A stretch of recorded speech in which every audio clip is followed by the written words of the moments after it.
Robert Littel, Philby, aux éditions Baker Street. Alors les enfants, ah non, il m'a dit de ce côté-là, je vous dis parce que c'est à droite, donc ça me va plutôt mieux. Et vous allez pouvoir enfin aller Facebook avec de droite et tout, mais je peux faire à gauche, hein, genre voilà. J'ai adoré ce bouquin, Philby. Alors tout le monde connaît peut-être pas, hein, mais c'est une espèce d'espion mythique des années 50-60. Philby, c'était quoi? C'est un jeune universitaire anglais, très Cambridge, Oxford, vous voyez, très haut de gamme, hein, c'est pas n'importe qui. Et puis ce type, c'était un idéaliste, comme il y en a de moins en moins à notre époque, et on est dans les années 30.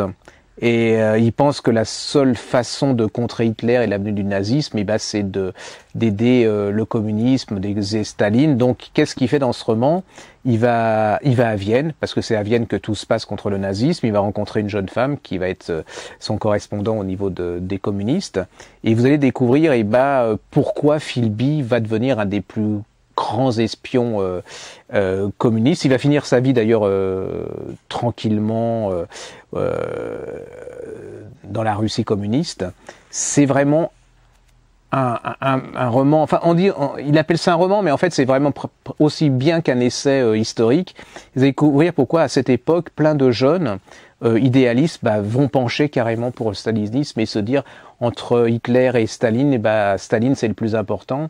Alors voilà, je vous laisse le lire, c'est l'explication psychologique, sociologique, et puis c'est surtout un super roman. Vous allez voir ce type qui va tomber amoureux d'une militante, vous allez voir ce que c'est qu'un militant communiste à cette époque-là, comment ils étaient idéalistes, ils se battaient pour des idées parce qu'ils pensaient qu'ils allaient défendre le monde et que Staline était le dernier rempart contre le nazisme. Vous allez voir leurs doutes, ce sont des gens courageux, comment ils se sont fait avoir, un royal, il n'y a pas d'autre mot. C'est toujours très élégant parce que quand même il vient de Cambridge ou d'Oxford, donc c'est des types qui étaient pas forcément, ils auraient pu rester tranquilles chez eux, cool, avec leur tasse de thé, leur argent, leur côté très social tranquille. Et Robert Littel vous explique avec une efficacité top, c'est un magnifique roman.